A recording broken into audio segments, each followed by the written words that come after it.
The magical book that read you back. Lily skipped into the dusty old bookstore, the bell above the door tinkling a cheerful melody that barely disturbed the ancient silence within. The air smelled of old paper and forgotten stories, a scent Lily adored.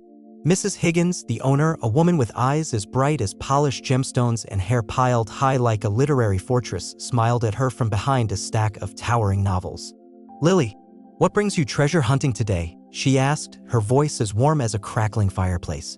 Lily, a girl with a wild imagination and a thirst for adventure, was a regular at Pages and Tales, the bookstore. She loved getting lost in the labyrinthine aisles, discovering hidden worlds within the covers of forgotten books. "I'm looking for something special," Lily said, her eyes gleaming. "Something magical." Mrs. Higgins chuckled, a sound like rustling leaves. "Magical, eh? Well, dear, every book holds a little magic, don't you think?" "I know, but I mean really magical," Lily insisted. "A book that does something unexpected." Mrs. Higgins pondered for a moment, stroking her chin. "Well, there is one book, but it's been tucked away for quite some time. I haven't shown it to anyone in years." She led Lily to a dark corner of the store where a cobweb-draped bookshelf stood sentinel. Reaching behind a particularly thick and intimidating tome, she pulled out a small, leather-bound book. It was plain, almost unassuming, with no title on its cover. The leather was worn smooth with age, and the pages seemed to glow faintly in the dim light. "This," Mrs. Higgins whispered, handing the book to Lily, "is the Book of Reflections." Lily took the book, her fingers tingling as they touched the leather. It felt strangely warm, almost alive. "What does it do?" she asked, her voice barely above a whisper. Mrs. Higgins hesitated.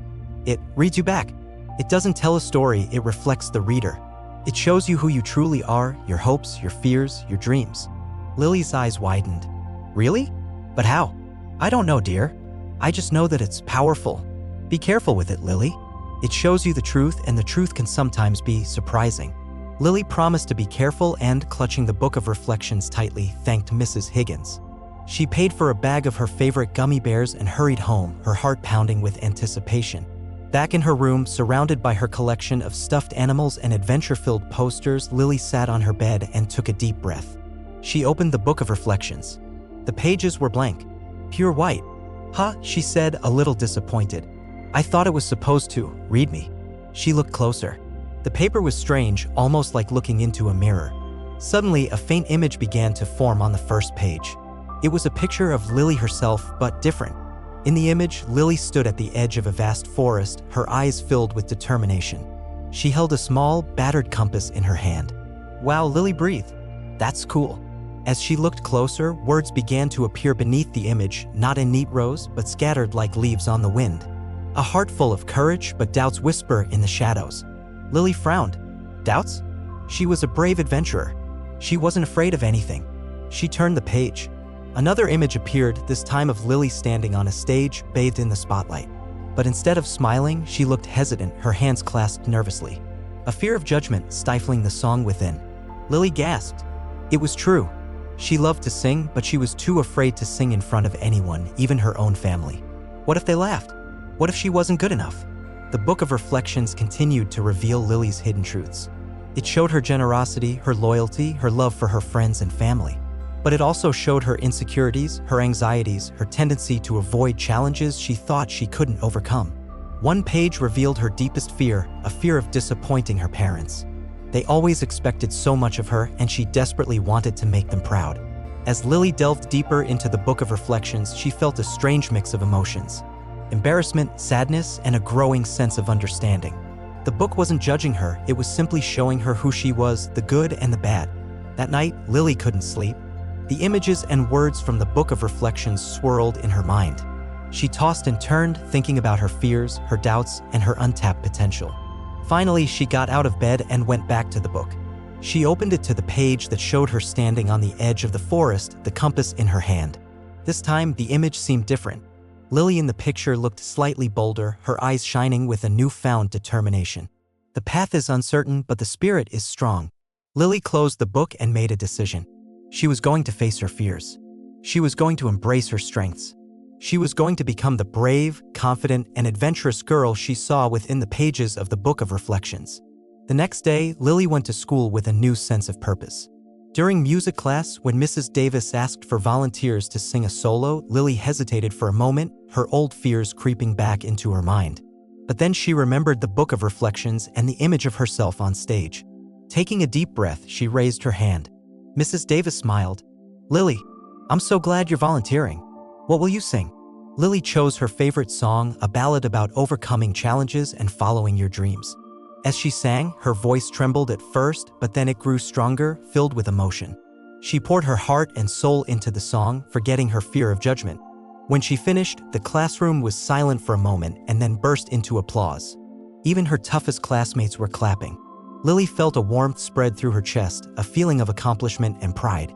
After school, Lily ran to the bookstore to thank Mrs. Higgins. She told her about her singing in class and how the Book of Reflections had helped her overcome her fears. Mrs. Higgins smiled knowingly. The Book of Reflections doesn't change you, Lily. It simply shows you what you're capable of. It's up to you to decide what to do with that knowledge. Lily looked at the Book of Reflections in her hands, a book that had revealed her deepest truths. She realized that the real magic wasn't in the book itself, but in the power it gave her to see herself clearly and to believe in her own potential. From that day on, Lily continued to explore the world, both within the pages of books and in her own life. She learned to embrace her fears, to celebrate her strengths, and to never stop believing in the magic within herself. The Book of Reflections remained a treasured possession, a reminder that the greatest adventures are the ones we embark on within our own hearts. She occasionally opens it to see how she has changed, to see the path she's on, and to remind herself that she's capable of anything she sets her mind to. It's a tool that helps her understand and grow, and she uses it wisely. And sometimes, when the light is just right, Lily could swear she saw a faint smile on the cover of the Book of Reflections, as if it were happy to have played a part in her journey. The girl who talked to shadows. Maya wasn't like the other kids in her class. While they giggled and chased each other on the playground, Maya sat quietly under the giant oak tree, her eyes fixed on the shifting patterns of shadow dancing on the grass. You see, Maya could talk to shadows. It wasn't a loud, boisterous conversation, more like a whisper in her mind, a feeling, a gentle nudge of understanding. The other kids couldn't hear it, of course. They just saw a quiet girl staring at nothing. They called her Shadow Girl behind her back, a name that made her stomach clench, but she pretended not to notice. It had started when she was very little.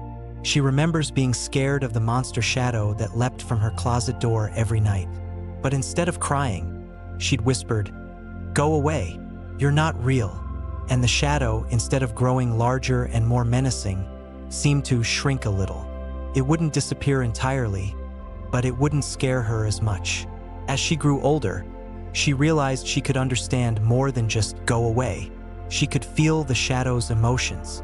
The long, stretching shadows of the trees were often sleepy and content. The flickering shadows of the streetlights were jittery and anxious. The quick, darting shadows of the birds were playful and full of laughter. One day, a new family moved into the house next door. They had a son, Tom, who was about Maya's age. He was a bubbly, energetic boy with perpetually scraped knees and a contagious grin. Unlike the other kids, Tom didn't call her Shadow Girl. He just said, "Hi, Maya. Wanna play tag?" Maya, startled by the genuine friendliness, found herself nodding. She wasn't very good at tag. She was too quiet, too thoughtful, and not nearly fast enough. But Tom didn't seem to mind. He'd patiently teach her how to dodge and weave, and he never made fun of her when she tripped. One afternoon, while playing in Tom's backyard, Maya noticed a shadow twitching nervously beneath the old shed. It was the shadow of Tom's dog, Buster, a scruffy terrier mix who loved nothing more than chasing squirrels. "Buster's shadow is upset," Maya whispered to Tom. Tom frowned. "Upset? What do you mean?" "Buster's fine. He's just sleeping." "No, really. I can feel it. Something's wrong." Tom, who was used to Maya's strange pronouncements, decided to humor her. "Okay, Shadow Girl, what's wrong with Buster's shadow?" Maya concentrated, closing her eyes as she focused on the feeling radiating from the twitching shadow. It felt trapped, anxious, and painful. "He's stuck," she said, her voice barely a breath. "Under the shed. Something is trapping his paw." Tom's eyes widened. He raced towards the shed, calling Buster's name. He peered underneath and his face paled. A rusty coil of barbed wire had come loose and was wrapped tightly around Buster's paw. Carefully, Tom worked at the wire, his hands trembling. Buster whined in pain, but stayed still. Finally, after what seemed like an eternity, Tom managed to free his dog. He gathered Buster in his arms, examining the injured paw. "You saved him, Maya!" he exclaimed, his voice thick with emotion. "How did you know?" Maya blushed, looking down at her feet. I talked to shadows," she mumbled. Tom stared at her in disbelief for a moment. Then a slow smile spread across his face. "That's amazing," he said. "Can you talk to my shadow?" From that day on, Maya and Tom became inseparable. Tom was the exuberant, outgoing one, the one who brought Maya out of her shell. Maya, in turn, shared her secret world with Tom, teaching him how to see the subtle nuances of light and shadow, how to feel the emotions they carried. Together, they discovered that shadows weren't just empty spaces. They were echoes of light, reflections of emotions, and sometimes even whispers of secrets. One day, a valuable painting disappeared from the town museum. The police were baffled. There were no witnesses, no forced entry, and no clues whatsoever. The town was in an uproar. Tom, knowing Maya's unique ability, suggested they visit the museum. They spent hours walking through the galleries, Maya focusing on the shadows, trying to pick up any trace of anxiety, guilt, or fear. Finally, in the room where the painting had hung, Maya felt a strong, unsettling presence. The shadows in the corner were dark and heavy, filled with a palpable sense of dread. She followed the feeling, leading Tom to a dusty old storage room hidden behind a tapestry. Inside, they found a small, scared-looking man huddled in the corner. He was the museum's night watchman. He confessed to taking the painting, claiming he needed the money to pay for his sick mother's medicine. He hadn't wanted to, he said, but he felt he had no other choice. The police recovered the painting, and the night watchman, although facing charges, received help for his mother. The town hailed Maya as a hero, but Maya didn't feel like a hero. She had simply listened to the shadows, followed the feeling, and helped uncover a truth. As Maya grew older, she learned to harness her ability. She became a detective, using her unique talent to solve missing person cases and uncover hidden secrets. She learned to filter out the noise, focus on the relevant shadows, and understand the stories they held. She never forgot the lessons she learned from her friendship with Tom. He taught her the importance of connection, of stepping outside her comfort zone, and of sharing her gifts with the world. And she never stopped talking to shadows, for in their whispers, she found truth, compassion, and a connection to the unseen world that surrounded her. She understood that even in the darkest shadows, there was always a flicker of light, a spark of hope, waiting to be discovered. And she, the girl who talked to shadows, was the one who could bring it into the light. A kid's story, The Shadow Puppy. Lily lived in a house with a very long, very sunny hallway. And in that hallway lived a shadow. Not just any shadow, though. This shadow was shaped like a puppy. Lily called him Patches, because his edges were a little fuzzy, like he was made of tiny patches of darkness. Patches wasn't alive, not really, but he was Lily's best friend. He followed her everywhere in the hallway, wagging his shadow tail and bouncing with excitement whenever she played. He couldn't bark or fetch, but he was always there, a silent, loyal companion. One day, a big storm came. The sky turned gray, the wind howled, and the lights in Lily's house flickered and went out. The hallway was plunged into darkness. Patches, Lily called, her voice a little shaky. Usually, the dark didn't bother her. But now, without the familiar glow of the sun, the darkness felt heavy and scary. There was no answer. Lily fumbled for her flashlight and switched it on. The beam cut through the darkness, but Patches was nowhere to be seen. Lily shone the light up and down the hallway, but only her own shadow followed. "Patches, where are you?" she whispered, her heart sinking. Had the storm taken him away? Did shadows disappear when there was no light? Tears welled up in her eyes. She missed Patches. He was her only friend who never argued or judged her. He was always happy to see her, even when she was grumpy. Suddenly, Lily had an idea. She remembered something her grandma had told her once. Everything has a shadow, even feelings. If that was true, then maybe she could find Patches by feeling what he was feeling. Lily closed her eyes and took a deep breath. She tried to imagine what Patches would be feeling right now. He would be scared, alone, and probably lost. She focused on that feeling of lostness, of being small and alone in a big, dark space. As she did, she felt a faint tug, a tiny connection. It was like a whisper in her mind, a faint echo of Patches' shadow voice. She followed the tug, moving slowly and carefully down the hallway. The feeling grew stronger, leading her towards the end of the hall, near the attic stairs. "Patches?" she whispered again, her voice trembling with hope. She pointed the flashlight towards the stairs, and there he was, a tiny, faint shadow puppy huddled in the corner, shivering. He looked so small and vulnerable. Lily rushed over and knelt down beside him. She knew she couldn't really hug him, because he was just a shadow, but she could be close. "It's okay, Patches," she said softly, stroking the space where his head should be. "I'm here. You're not alone anymore." As she spoke, something strange happened. As Lily was hugging Patches' shadow, the light from her flashlight seemed to get a little brighter around him. His edges became sharper, and his shadow tail wagged feebly. Lily realized something. Patches wasn't just a shadow of light. He was also a shadow of her. He was a reflection of her feelings, her joy, and her love. And right now, he was a reflection of her fear and her loneliness. If she wanted Patches to be strong again, she needed to be strong too. She needed to show him that even in the darkest storm, there was still hope and light. Lily stood up tall and took another deep breath. She pointed the flashlight towards the ceiling and started to sing. It was a silly song, a made-up song about a brave little puppy who wasn't afraid of anything. As she sang, her voice grew stronger, and the flashlight beam grew brighter. Patches' shadow grew larger and bolder, bouncing with renewed energy. He was back.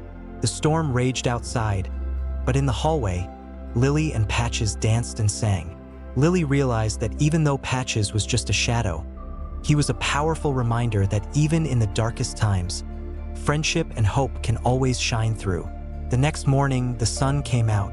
The hallway was filled with sunshine, and Patches was back to his old self, chasing imaginary squirrels and wagging his shadow tail with boundless enthusiasm. Lily smiled. She knew that even if another storm came, she wouldn't be afraid. She had Patches, her shadow puppy, and together, they could face anything. Because sometimes the best friends are the ones you can't always see, but you can always feel even in the darkest shadows. And even the faintest light can make a difference, especially when shared with a friend. Lily learned that day that even the simplest shadow could be the brightest friend during challenging times. The inventor kid and his flying backpack. Barnaby Buttons wasn't your average 10-year-old. While other kids were busy kicking soccer balls and trading holographic monster cards, Barnaby was tinkering. His garage wasn't filled with bikes and lawnmowers, but with wires, gears, discarded toasters, and the lingering smell of ozone. Barnaby was an inventor, a magnificent, slightly messy, and perpetually distracted inventor. His latest obsession, the one that consumed his thoughts and covered his work table in sketches, was the flying backpack. Barnaby dreamed of soaring above the towering oak trees in Oakhaven, of waving down to his startled classmates from the clouds, of delivering Mrs. Higgins' prize-winning apple pie, carefully insulated, of course, directly to her doorstep on the 6th floor of the retirement home. The idea had sprouted during a particularly boring geography lesson on the Amazon rainforest. While Mr. Abernathy droned on about deforestation, Barnaby began doodling in his notebook. He imagined a lightweight contraption, powered by renewable energy, capable of lifting a person gracefully into the sky.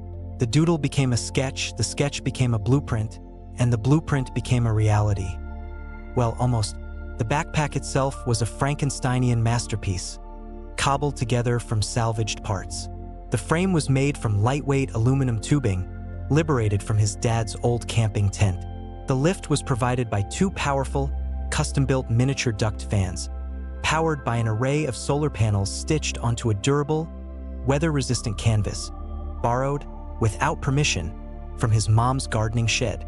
A jury-rigged control panel featuring an old video game joystick and a collection of repurposed buttons promised, hopefully, to regulate altitude and direction. Barnaby's best friend, Penelope "Penny" Peterson, was his confidant and chief advisor. Penny, with her bright pink glasses perched on her nose and her encyclopedic knowledge of all things science-related, was the brains behind the operation. While Barnaby was the intuitive builder, Penny was the meticulous engineer, always reminding him about safety protocols and double-checking his calculations. "Barnaby, are you sure you've calibrated the gyroscopic stabilizers?" Penny asked, her voice laced with concern. She stood in the garage doorway, arms crossed, watching Barnaby adjust a wobbly-looking antenna on top of the backpack. Barnaby waved a greasy hand dismissively. "Relax, Penny. I got it. Besides, what's the worst that could happen?"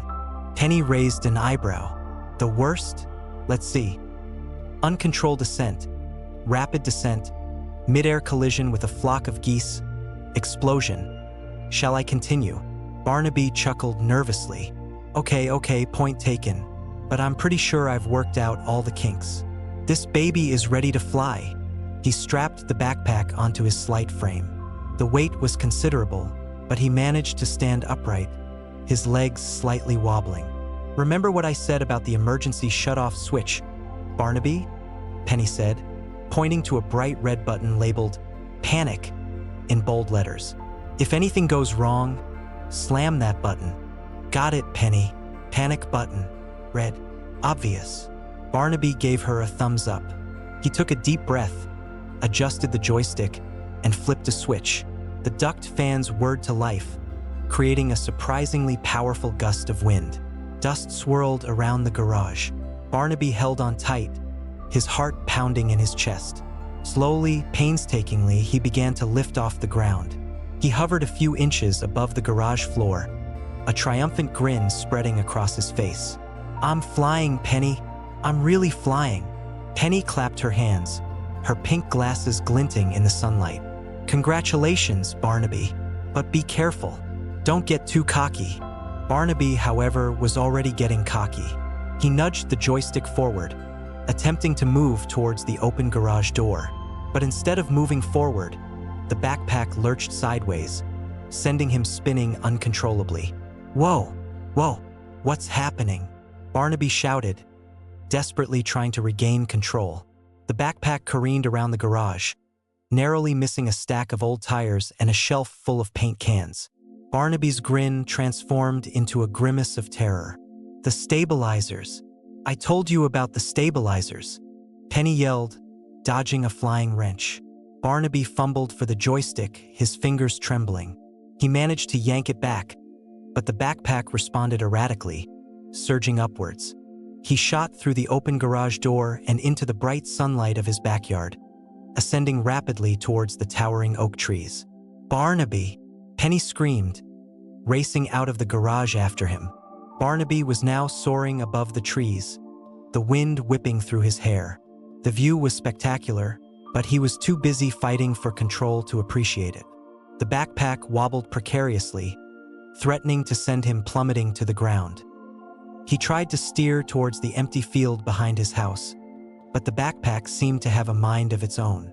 It veered wildly to the left, heading straight towards Mrs. Higgins' prized rose bushes. "Oh no, not the roses!" Barnaby cried, frantically pulling on the joystick. He managed to avoid a direct collision with the rose bushes, but the backpack clipped a branch, sending a shower of petals raining down on Mrs. Higgins, who was enjoying her afternoon tea on the patio. "Good heavens! What in the world?" Mrs. Higgins exclaimed, dropping her teacup. Barnaby, mortified, managed to stabilize the backpack for a moment. "I'm so sorry, Mrs. Higgins," he yelled down. "I'll clean it up. I promise." Before Mrs. Higgins could respond, the backpack lurched again, this time heading towards Oak Haven Elementary School, where his classmates were enjoying recess. As he approached the school, he saw a group of kids pointing and staring in disbelief. Among them was his nemesis, Kevin, the school bully, who was currently attempting to dunk Marky Miller's head in the water fountain. "Look, it's Barnaby the Brainiac," Kevin yelled, abandoning his dunking attempt. "He's finally gone completely bonkers." Barnaby tried to ignore Kevin's taunts and focus on landing the backpack safely, but the controls were still unresponsive, sending him into a dizzying spiral above the playground. Suddenly, the backpack sputtered and coughed, and one of the duct fans began to make a strange grinding noise. "Oh," Barnaby muttered. "This doesn't sound good." The backpack began to lose altitude rapidly. Barnaby clenched his eyes shut, bracing for impact. He landed with a thud in the middle of the playground, sending a cloud of dust and scattering children in all directions. The backpack lay in a heap, smoking slightly.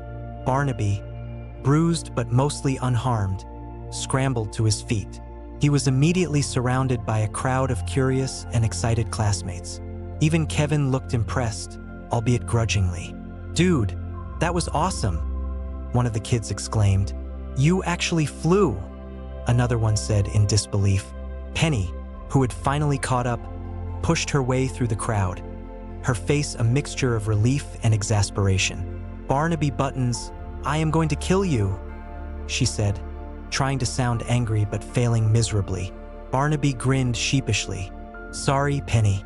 I guess I still have a few kinks to work out." Just then, Mr. Abernathy, the geography teacher, emerged from the school, his face red with anger. "Barnaby Buttons, what is the meaning of this disruption?" he demanded. "You have caused quite a commotion." Barnaby braced himself for a lecture or worse, detention. But then, something unexpected happened.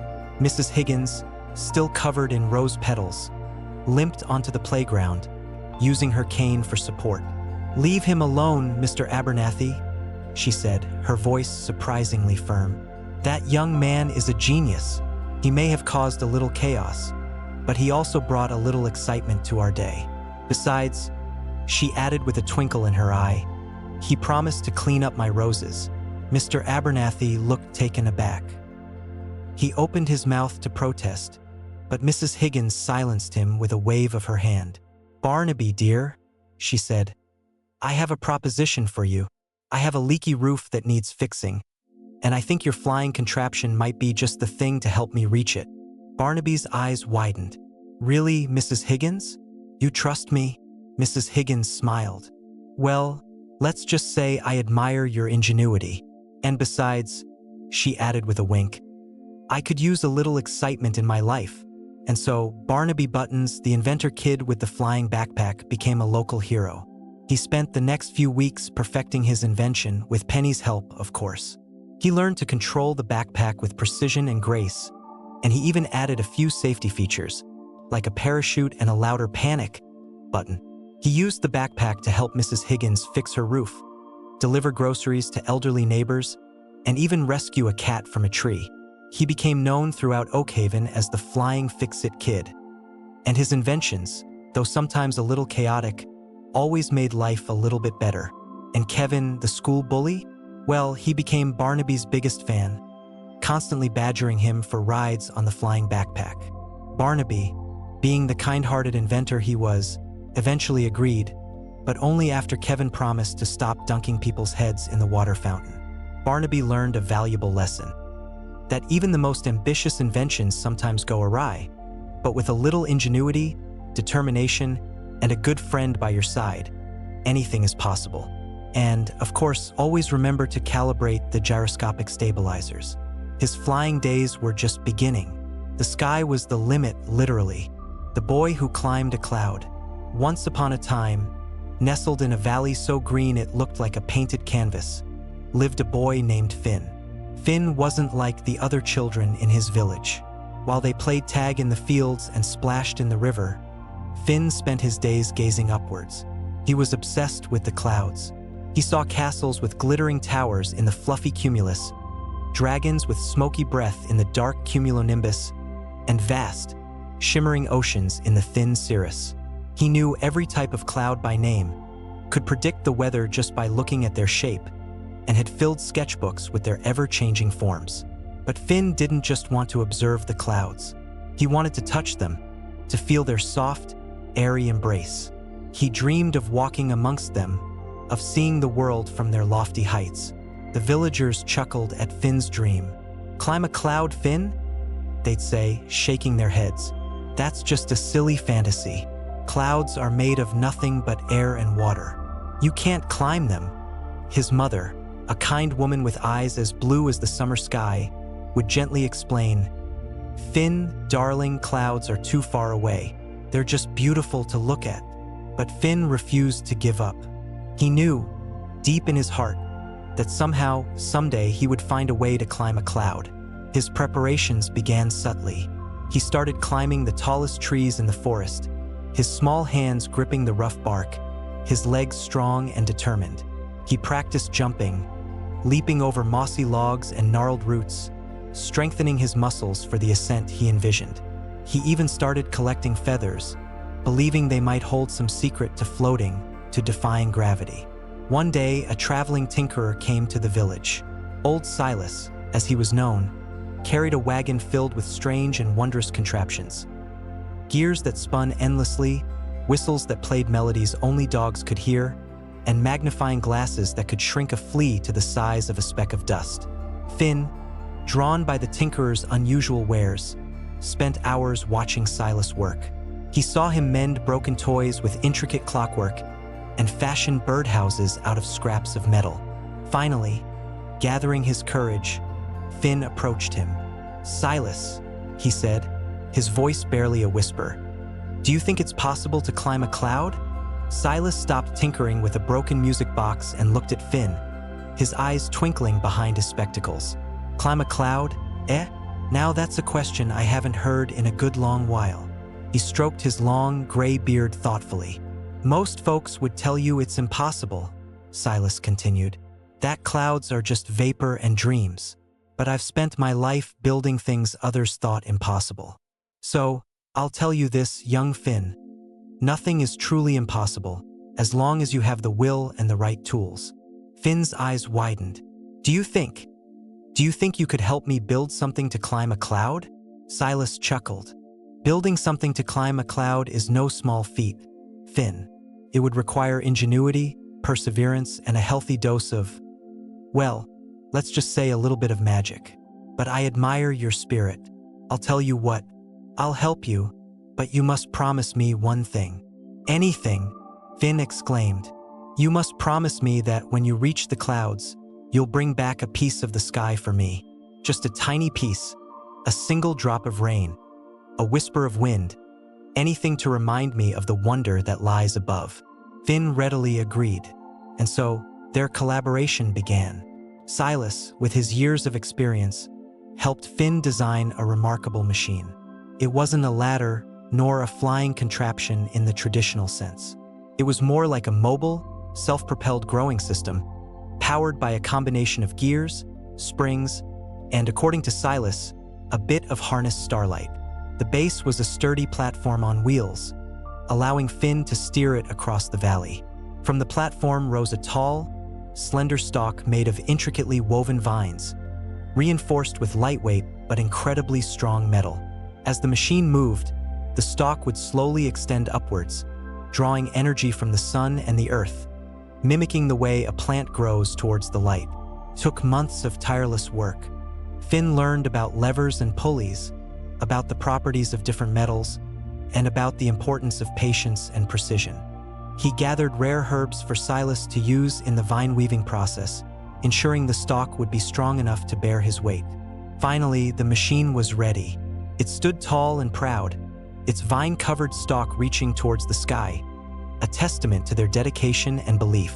The entire village gathered to watch as Finn prepared for his journey. They still scoffed at the idea of climbing a cloud, but there was a grudging admiration in their eyes for Finn's unwavering determination. His mother hugged him tightly, tears welling up in her eyes. "Be careful, my sweet boy," she whispered, "and please come back safe." Finn smiled reassuringly. "I will, Mother. I promise." With a deep breath, Finn climbed onto the platform and activated the machine. Gears whirred, springs tightened, and the vine stalk began to extend upwards. Slowly, steadily, he rose above the valley, the ground shrinking beneath him. As he ascended, the air grew cooler and the wind picked up. The trees looked like tiny green toys, and the river resembled a silver ribbon winding through the land. Fear gnawed at him, but he pushed it aside, focusing on the clouds above. He climbed for what seemed like an eternity. The sun beat down on him, then hid behind the vast cumulus formations, casting dramatic shadows across the landscape. He saw birds flying beneath him, their calls echoing in the vast emptiness. Finally, after what felt like a lifetime, the tip of the vine stalk touched a cloud. It was a fluffy, white cumulus, its edges shimmering with sunlight. Finn reached out a tentative hand and felt nothing. He was devastated. The villagers were right. Clouds were just air and water. He had come all this way, poured his heart and soul into this impossible dream, and it was all for naught. Tears streamed down his face as he slumped against the vine stalk. He had failed. But then, a strange sensation tickled his nose. He looked up and saw tiny droplets of water clinging to the tendrils of the vine, glistening like diamonds. He tasted one, and it was the purest, freshest water he had ever known. And then he realized he wasn't in the cloud, but he was close enough to experience its essence. He was touching the edge of the dream, feeling the breath of the sky. He spent hours exploring the fringes of the clouds, marveling at their ethereal beauty. He saw rainbows unfurling across the sky and watched the sun paint the clouds with vibrant hues of orange, pink, and gold. He felt the gentle rain on his skin and listened to the whisper of the wind as it danced through the clouds. Finally, knowing he couldn't stay forever, Finn carefully descended, his heart full of wonder and gratitude. As he reached the ground, the villagers rushed towards him, their faces filled with awe. They had watched his incredible journey unfold, witnessing the impossible become reality. Finn's mother embraced him, her tears now tears of joy. "You did it, Finn. You actually did it." Finn smiled, handing Silas a small glass vial filled with the purest rainwater he had collected from the clouds. "I brought you a piece of the sky," he said. Silas took the vial, his eyes shining. "You brought me more than just a piece of the sky, Finn. You brought me proof that anything is possible, as long as you dare to dream." Finn's adventure didn't end there. He went on to explore other wonders of the world, always guided by his insatiable curiosity and his unwavering belief in the impossible. He learned that while some dreams may not be exactly as we imagine them, they always hold a kernel of truth, a spark of magic that can transform our lives.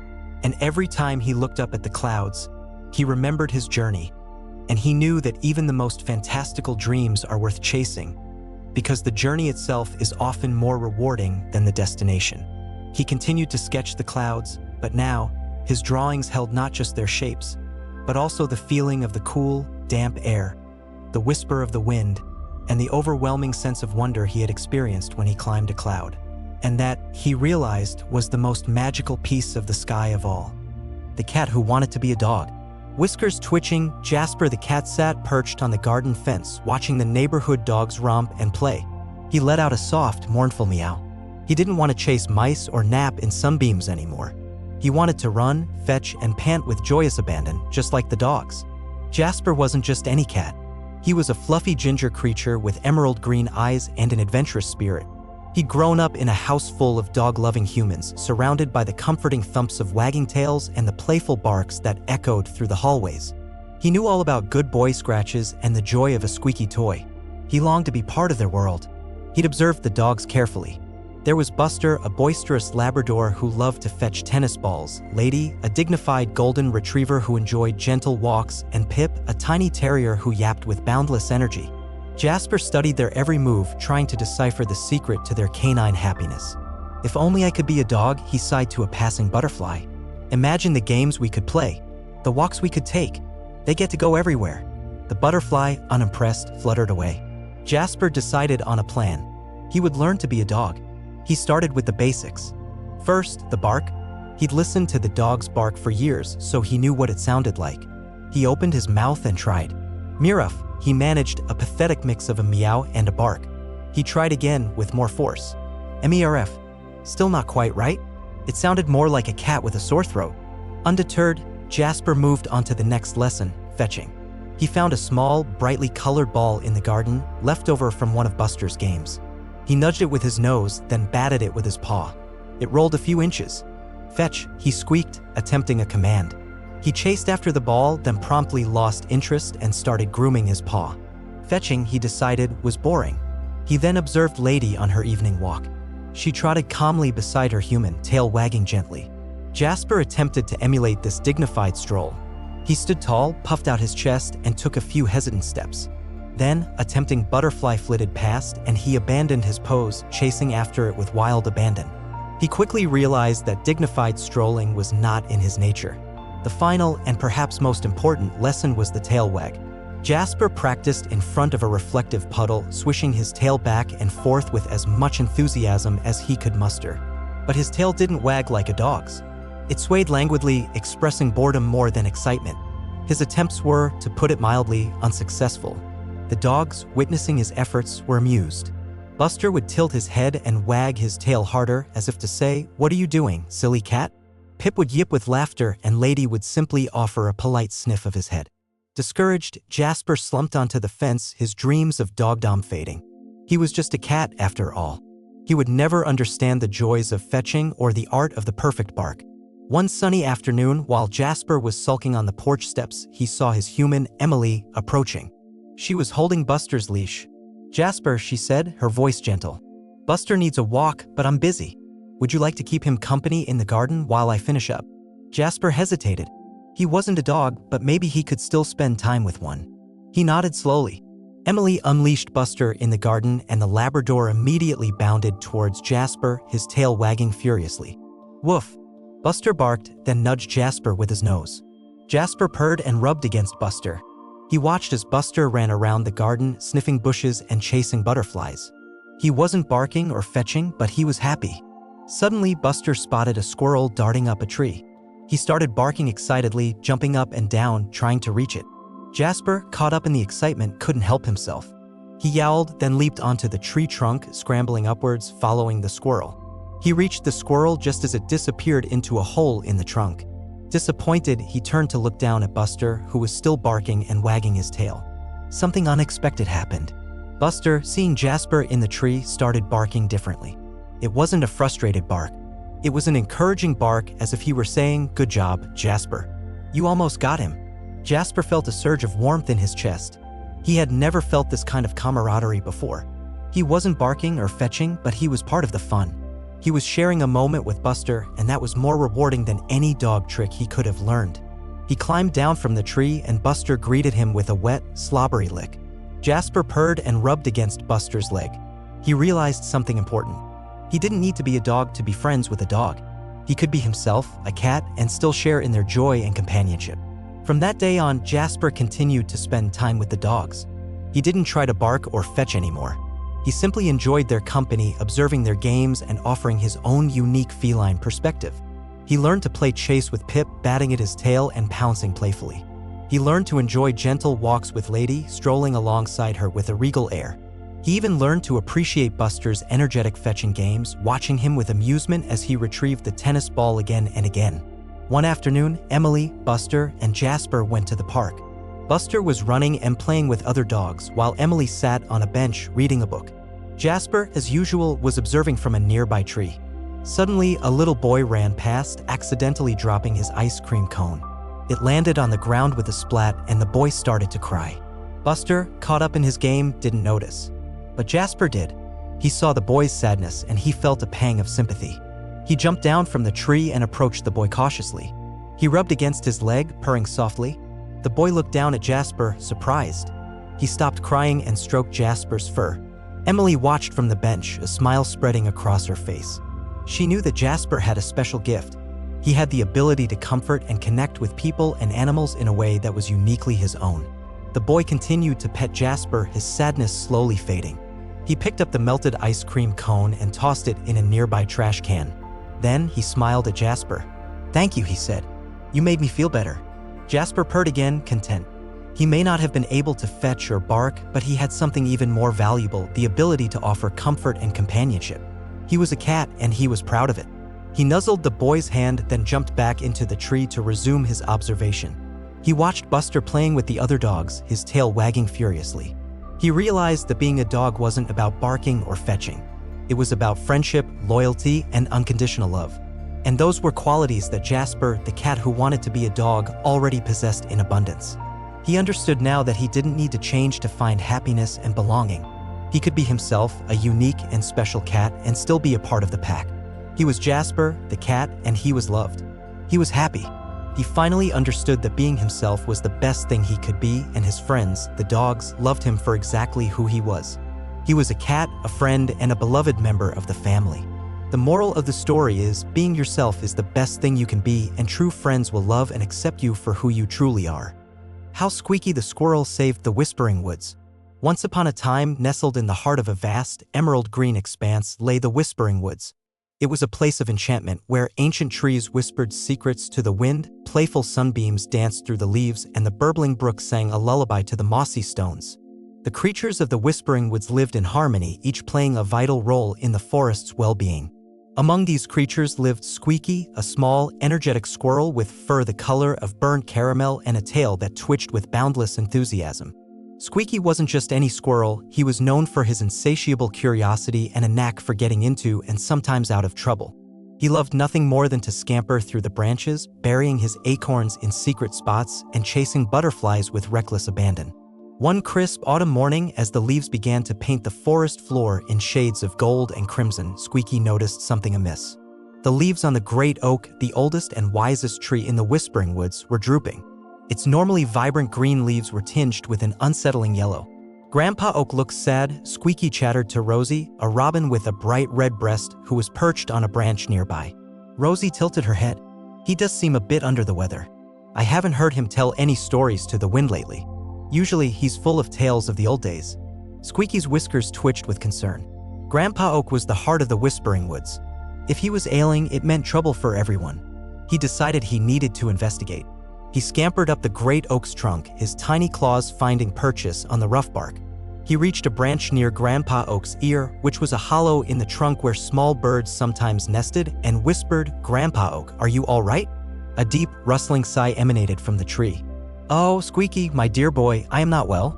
A sickness is spreading through the forest, a blight that saps the strength from the trees. It started with the smaller saplings, and now it's reached me." Squeaky's eyes widened. "A sickness? But what can we do?" "I do not know," Grandpa Oak groaned. "The ancient remedies have been tried, but nothing seems to work. The forest is slowly dying." Squeaky felt a surge of determination. He couldn't let the Whispering Woods wither and fade. He wouldn't let Grandpa Oak succumb to this mysterious illness. He had to do something. "Don't worry, Grandpa Oak," he declared. "I'll find a cure. I promise." And with that, Squeaky leaped from the branch and raced towards the forest floor. He knew he couldn't do it alone. He needed help. His first stop was the burrow of Barnaby Badger, the wisest creature in the Whispering Woods. Barnaby, with his spectacles perched on his nose, was always buried in ancient books and knew more about the forest's secrets than anyone else. "Barnaby, Barnaby," Squeaky called, tapping urgently on the badger's door, which was a cleverly disguised hole in the ground. Barnaby emerged, blinking in the sunlight. "Squeaky, what's all the commotion?" "I was just deciphering a very important scroll about the proper way to compost acorns." "It's Grandpa Oak," Squeaky exclaimed. "He's sick. The forest is sick. There's a blight spreading, and we need to find a cure." Barnaby's eyes widened behind his spectacles. "A blight? This is terrible. Come in, come in. Let's consult my library." Barnaby's burrow was filled with scrolls, maps, and jars filled with strange herbs and fungi. He rummaged through his collection, muttering to himself in badger speak. Finally, he pulled out a dusty scroll. "Aha!" he exclaimed. "According to this ancient text, the blight is caused by a parasitic fungus that attacks the roots of the trees. The only known cure is the nectar of the moonpetal flower, which blooms only once a year on the highest peak of Mount Crag." Squeaky's heart sank. Mount Crag was the tallest and most treacherous mountain in the area, a perilous climb even for the most experienced mountaineers. "Mount Crag?" Squeaky squeaked. "But that's impossible. It's too dangerous." "Indeed," Barnaby sighed. "But it's the only hope for the Whispering Woods." Squeaky thought of Grandpa Oak, weak and fading. He knew he had to try, no matter how daunting the task. "I'll do it," he declared. "I'll climb Mount Crag and find the moon petal flower." Barnaby looked at the little squirrel with a mixture of admiration and concern. "Be careful, Squeaky. The mountain is full of dangers. Watch out for the shadow eagles, the slippery slopes, and the grumpy mountain goats." Armed with Barnaby's instructions and a knapsack filled with acorns for sustenance, Squeaky set off on his perilous journey. The climb was even more challenging than he had imagined. The path was steep and rocky, and the wind howled fiercely, threatening to blow him off the mountain. He had to dodge the sharp talons of the shadow eagles who circled overhead, their eyes glinting menacingly. He carefully navigated the slippery slopes, his tiny claws struggling to find perches. And he even had a brief but tense encounter with a grumpy mountain goat who didn't appreciate Squeaky's presence on his mountain. Just when Squeaky thought he couldn't go on, he finally reached the summit of Mount Crag. And there, bathed in the soft glow of the setting sun, was the moo petal flower. Its petals were a shimmering silver, and it emanated a gentle, ethereal light. Squeaky carefully collected the nectar from the flower, storing it in a small vial that Barnaby had given him. He knew he had to hurry. The sun was setting, and the journey back down the mountain would be even more dangerous in the dark. As he began his descent, disaster struck. A loose rock gave way beneath his feet, and Squeaky tumbled down the mountainside, the vial of moo petal nectar flying from his grasp. He landed with a thud, bruised and shaken. The vial was shattered, and the precious nectar was gone. Squeaky felt despair wash over him. He had come so far, overcome so many obstacles, only to fail. He had let down Grandpa Oak. He had let down the entire Whispering Woods. Tears welled up in his eyes. He was about to give up when he heard a faint rustling nearby. He looked up and saw a small group of field mice, their eyes fixed on something in the distance. "Look," one of the mice squeaked. "The moo petal flower. There's more." Squeaky followed their gaze and saw, to his astonishment, that several more moo petal flowers had bloomed on a nearby ledge. The shattered vial had scattered a few drops of nectar, and the magical liquid had caused more flowers to bloom. Squeaky quickly gathered the nectar, filling several more vials that he had luckily kept in his knapsack. This time he handled them with extreme care. He carefully made his way down the mountain, his heart filled with renewed hope. He arrived back at the Whispering Woods exhausted but triumphant. He rushed to Grandpa Oak and carefully administered the moon petal nectar. Slowly but surely, Grandpa Oak began to recover. The yellow tinge faded from his leaves, and they regained their vibrant green color. His branches straightened, and he once again began to whisper stories to the wind. The news of Grandpa Oak's recovery spread throughout the Whispering Woods like wildfire. The other trees that had been affected by the blight were also treated with the moon petal nectar, and they too began to heal. The Whispering Woods was saved. Squeaky, the little squirrel who had dared to climb Mount Crag, was hailed as a hero. He had shown that even the smallest and most unassuming creature can make a big difference. From that day forward, Squeaky continued to scamper through the Whispering Woods, burying his acorns and chasing butterflies. But now he also had a new responsibility: to protect the forest and its creatures from any future threats. And he knew that, with the help of his friends, he could overcome any challenge that came his way. The Whispering Woods continued to whisper its secrets, now adding the tale of Squeaky the squirrel, the unlikely hero who saved the forest from the brink of despair. The end. Percy the Penguin and the Pineapple Paradise, a journey to the jungle. Percy was a penguin, but not just any penguin. He was a curious penguin, a dreaming penguin, a penguin with a secret yearning tucked deeper than his warmest feathers. Percy lived in the icy wonderland of Antarctica, surrounded by a sea of blue and white, punctuated by the occasional, grumpy seal and the flapping rush of his fellow penguins. He should have been happy. Penguins were supposed to be happy with fish and snow and sliding on their bellies. But Percy wasn't entirely. Percy dreamed of green. Not the pale, icy green of seaweed, but a vibrant, lush, dazzling green. He dreamed of sounds, not the squawks and honks of the penguin colony, but the chirps, buzzes, and rustling whispers of a place buzzing with life. Percy dreamed of the jungle. He'd heard tales, whispered from migrating seabirds, of a place far north, bathed in sunshine, where plants grew taller than any iceberg and fruits dripped with sweet, sugary juice. A place where monkeys swung from vines and parrots painted the sky with their rainbow plumage. This place they called the jungle. The other penguins scoffed at Percy's dreams. The jungle? Preposterous, boomed Papa Penguin, adjusting his feathery waistcoat. Penguins belong in the ice, not in some hot, sweaty jungle. Mama Penguin patted his head with a flipper. Don't be silly, Percy. You'd melt. And those jungle creatures, they probably eat penguins. But Percy couldn't shake the dream. Every night, he'd lie awake, listening to the whistling wind, imagining it carrying him to the distant Emerald Land. He studied the seabirds carefully, memorizing the direction they flew in the spring. He squirreled away extra fish rations, imagining them as jungle snacks. He even tried to grow a tiny, green sprout from a stray seed he found near the research station, though it quickly froze. One day, Percy decided he'd had enough dreaming. He was going. He packed his meager belongings, a small, waterproof bag containing a couple of salted fish, a smooth, gray pebble for remembering home, and a tattered map he'd found discarded by a scientist showing a vaguely green blob labeled Amazonia. Under the cover of a particularly thick blizzard, Percy slipped away from the colony. The wind howled, the snow stung his eyes, and the cold bit at his flippers, but Percy pressed on, his heart full of anxious excitement. He walked for days, following the vague direction he'd seen the seabirds take. He navigated treacherous ice floes, narrowly avoiding hungry leopard seals. He befriended a grumpy albatross named Alfred, who, despite his initial skepticism, grudgingly gave Percy rides on his back for short distances. "You're mad, penguin," Alfred would squawk. "Absolutely mad. But well, I admire your tenacity." After what seemed like an eternity, the landscape began to change. The ice thinned, the air grew warmer, and the sky shimmered with a hazy, unfamiliar light. Finally, after a dizzying flight on Alfred's back, Percy arrived at the edge of a vast, green expanse. It was unlike anything he had ever imagined. Towering trees reached for the sky, their branches laden with vibrant leaves. The air hummed with the sounds of insects, birds, and creatures he couldn't even begin to identify. The smell of damp earth and sweet blossoms filled his nostrils. Percy had reached the edge of the jungle. He waddled into the verdant world, his eyes wide with wonder. Everything was so much color, so much noise, so much life.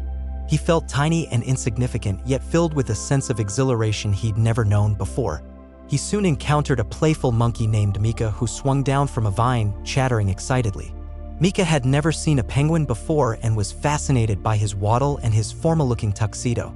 "Whoa, you're a funny-looking bird," Mika exclaimed, poking Percy with a curious finger. "What are you doing here? This is the jungle. You look like you belong in the freezer." Percy, though initially taken aback, explained his dream. He told Mika about the endless ice, the monotonous colors, and his longing for the jungle. Mika listened patiently, her bright eyes shining with understanding. "Wow," she said. "That's amazing. I've never even seen snow. I can't imagine living in just white. Come on, I'll show you around." Mika became Percy's guide, leading him through the dense undergrowth. She introduced him to toucans with rainbow beaks, sloths who moved at a snail's pace, and jaguars who prowled the shadows. She showed him how to find the sweetest mangoes, the juiciest berries, and the coolest streams. Percy, in turn, was a novelty to the jungle creatures. They had never seen a penguin before, and they were amazed by his ability to swim in the river, even though he wasn't very graceful compared to the otters.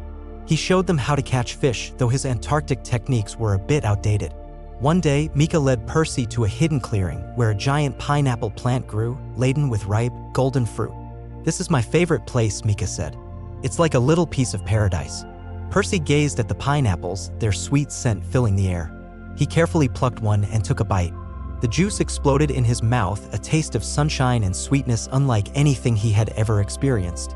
He closed his eyes, savoring the moment. He was in the jungle, surrounded by friends, basking in the warmth of the sun. He had achieved his dream. But as the days turned into weeks, Percy began to feel a different kind of longing. He missed the crisp, clean air of Antarctica. He missed the comforting squawks of his family. He even missed sliding on his belly on the ice.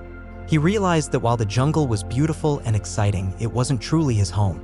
His heart still belonged to the icy wonderland he had left behind. He explained his feelings to Mika, who understood. "I knew you couldn't stay forever," she said, hugging him tight. "But I'm glad you came. You showed us that it's okay to dream big and explore the world, even if it seems impossible." Percy decided it was time to go home. He asked Alfred, the albatross, if he would help him again. Alfred, who enjoyed Percy's company, agreed without hesitation. This time, the journey back was different. Percy wasn't driven by a desperate yearning, but by a sense of gratitude and contentment.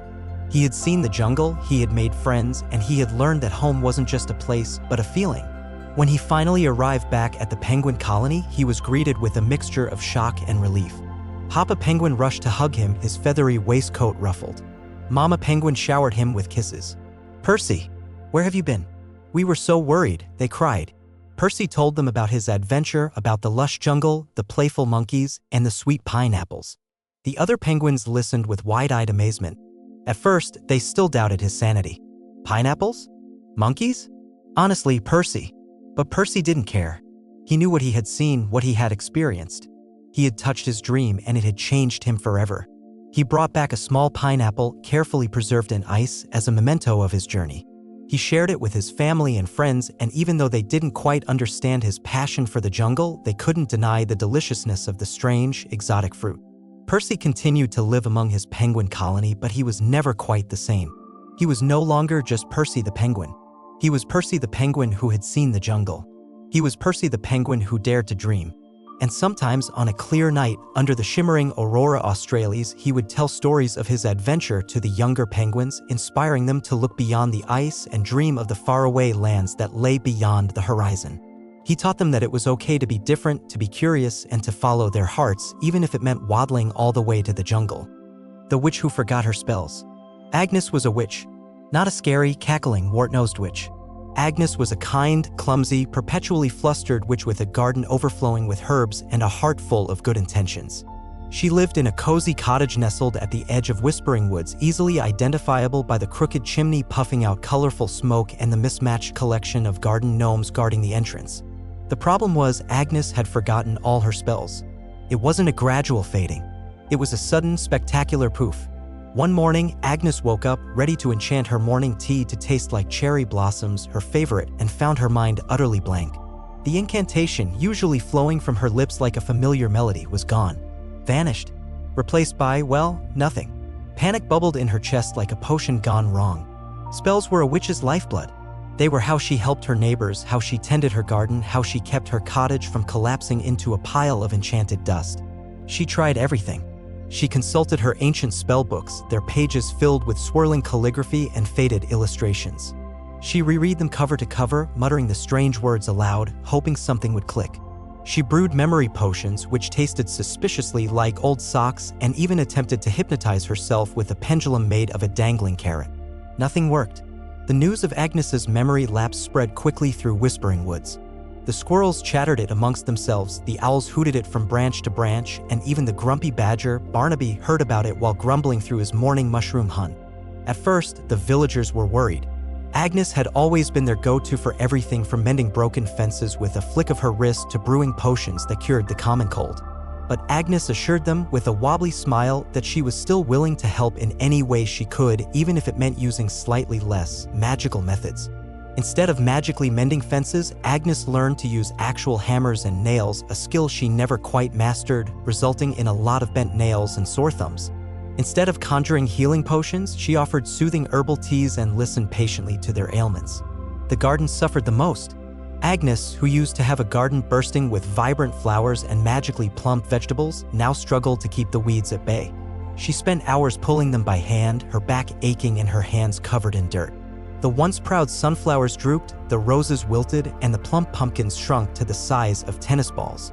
One day, a young boy named Thomas, who lived in the village, saw Agnes struggling with a particularly stubborn patch of weeds.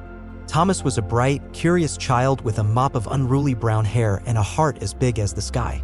He often visited Agnes to listen to her fantastical stories of mischievous pixies and talking trees.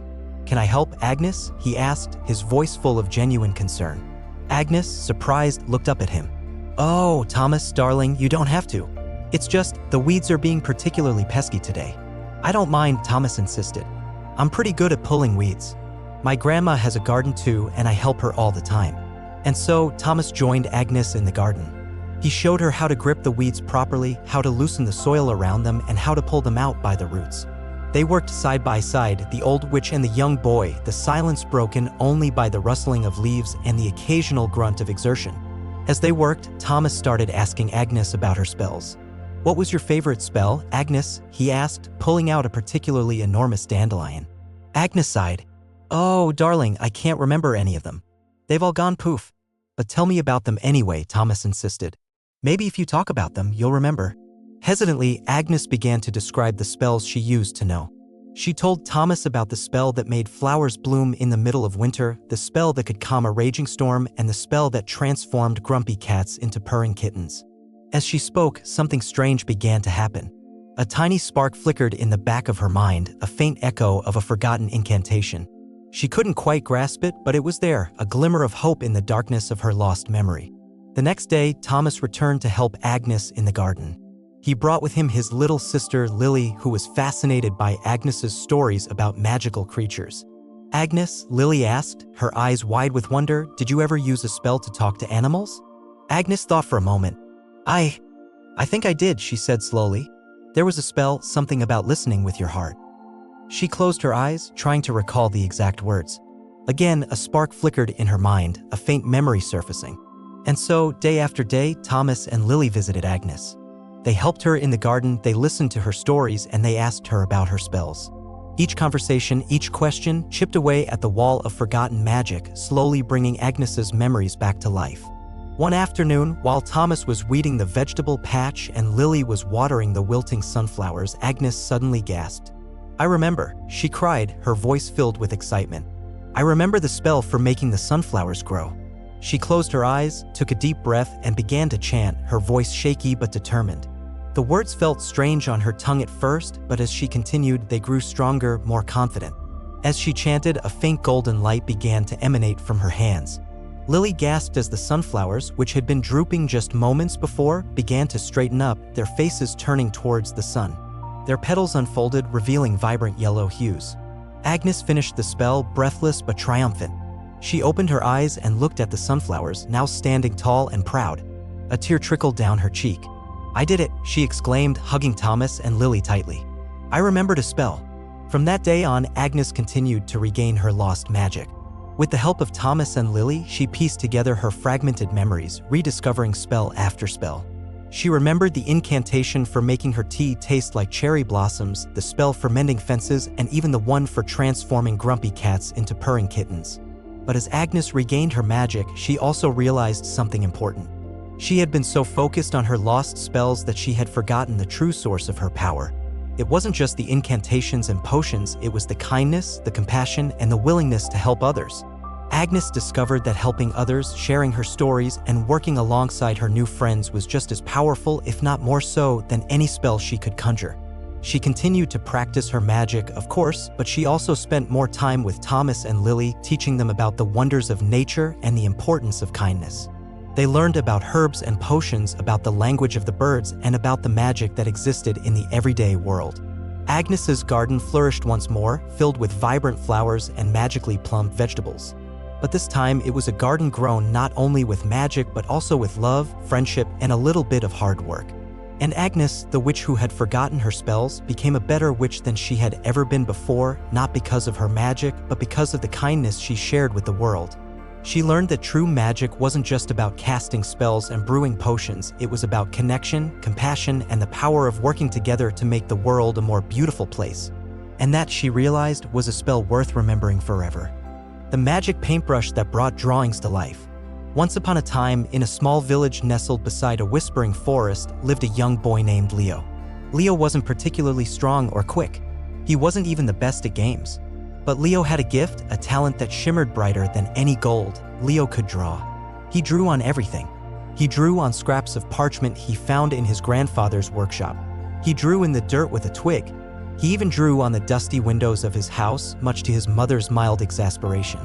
Lions with magnificent manes, soaring birds with iridescent wings, fantastical creatures with scales of rubies and emeralds, they all sprang from Leo's hand with remarkable detail and life. One day, venturing deeper into the whispering forest than he ever had before, Leo stumbled upon a hidden clearing.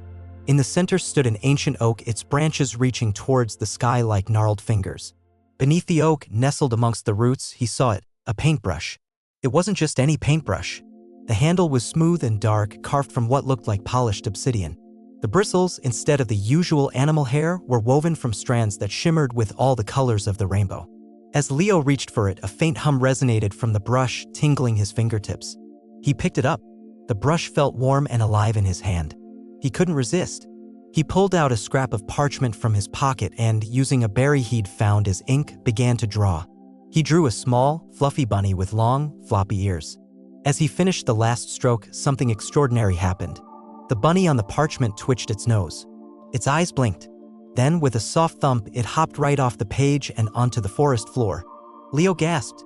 The bunny, no bigger than his hand, looked around with bright, curious eyes. It nuzzled against Leo's leg for a moment before hopping away into the undergrowth. Leo stared at the brush in his hand, his heart pounding in his chest. He dipped the brush into the berry juice and drew again, this time a bright red apple. The apple materialized from the page, round and juicy, its skin gleaming in the sunlight. He picked it up. It felt real, smelled real, and tasted delicious. He experimented further. He drew a little bluebird and it flew into the sky, singing a cheerful melody. He drew a playful puppy and it tumbled around his feet, barking happily. The brush wasn't just magical, it was miraculous. Leo returned to his village, his heart filled with excitement. He couldn't wait to share his discovery. But he also felt a flicker of apprehension. What if people didn't believe him? What if they tried to take the brush away? He decided to start small. He drew a beautiful bouquet of flowers for his mother, who, upon seeing them bloom from the parchment, nearly fainted with surprise. He drew a strong, sturdy hammer for his grandfather, whose old one had finally broken. The hammer, real and functional, made his grandfather's eyes gleam with gratitude. Word of Leo's incredible drawings quickly spread throughout the village. People came from far and wide, eager to see the magic for themselves. Leo, overwhelmed but wanting to help, started drawing things the villagers needed. He drew tools for the farmers, warm blankets for the elderly, and toys for the children. The village flourished. Fields yielded more crops, houses were repaired, and laughter echoed through the streets. Leo became a hero beloved by all. However, with the attention came unwanted eyes. A greedy merchant, known throughout the land for his cunning and ruthlessness, heard tales of Leo's magical paintbrush. He saw not the joy and prosperity it brought, but the immense wealth he could gain. He arrived in the village, disguised as a humble traveler, and befriended Leo. He showered the boy with compliments and gifts, slowly gaining his trust. One evening, over a shared meal, the merchant slyly inquired about the paintbrush. Leo, naive and trusting, eagerly showed it to him. The merchant's eyes gleamed with avarice as he held the brush in his hand. He feigned admiration, but in his heart he plotted to steal it away. That night, while Leo slept, the merchant crept into his room and snatched the paintbrush from under his pillow. He fled the village, his heart pounding with anticipation of the riches to come. When Leo awoke and discovered the brush was gone, he was devastated. He felt betrayed and foolish. The village, too, felt the loss deeply. The magic had vanished and a sense of gloom settled over the land. Leo, despite his despair, knew he couldn't give up. He had to retrieve the paintbrush and restore the magic to his village. He bid farewell to his family and set off in pursuit of the merchant. His journey was long and arduous. He followed the merchant's trail through dense forests, across rushing rivers, and over towering mountains. He faced hunger, exhaustion, and despair, but the thought of his village kept him going. Finally, after weeks of relentless pursuit, he caught up with the merchant. He found him in a bustling marketplace, surrounded by a crowd of onlookers. The merchant was boasting about his magical brush, drawing extravagant objects, mountains of gold, shimmering jewels, and luxurious carriages. The objects, however, were not quite as vibrant or lifelike as Leo's creations. They lacked the spark, the soul that Leo poured into his drawings. They were hollow, empty imitations. Leo confronted the merchant, demanding the return of the brush. The merchant, arrogant and confident, scoffed at him. "This brush is mine now," he declared, "and I will use it to become the richest man in the world." He raised the brush and attempted to draw a magnificent castle, but the drawing sputtered and faded, leaving only a smudge on the parchment. The crowd jeered. The merchant, frustrated and enraged, tried again and again, but the brush refused to cooperate. The magic was gone. Leo realized that the brush wasn't just a tool, it was an extension of the artist's heart, his soul. It responded to genuine intentions, to kindness and compassion. The greedy merchant, with his selfish desires, could never unlock its true power. "The brush doesn't work for greed," Leo said, his voice clear and strong. "It works for good. It works for those who want to help others, not just themselves." He reached out his hand. "Give it back. It belongs to the village. It belongs to those who need it." The merchant, defeated and humiliated, reluctantly handed over the brush. As soon as Leo held it in his hand, the familiar warmth returned. He dipped the brush into a nearby puddle and drew a single, perfect daisy. The daisy bloomed on the spot, its petals radiating a soft, gentle light. The crowd cheered. They recognized the true magic, the magic of kindness and compassion. Leo returned to his village, not as a hero, but as a friend. He continued to use the brush, but not to create endless riches. He used it to heal the sick, to comfort the sorrowful, and to bring joy to the lives of others. He also taught the children of the village to draw, to express their creativity, and to appreciate the beauty of the world around them. He showed them that true magic wasn't about drawing gold or castles, but about drawing from the heart, about creating something beautiful and meaningful that could make the world a better place. And so, the village prospered, not just with material wealth, but with the richness of creativity, kindness, and compassion, all thanks to the magic paintbrush and the boy who learned to use it wisely. The whispering forest continued to whisper its secrets, and the world knew that the real magic resided not in objects, but in the hearts of those who dared to dream and create.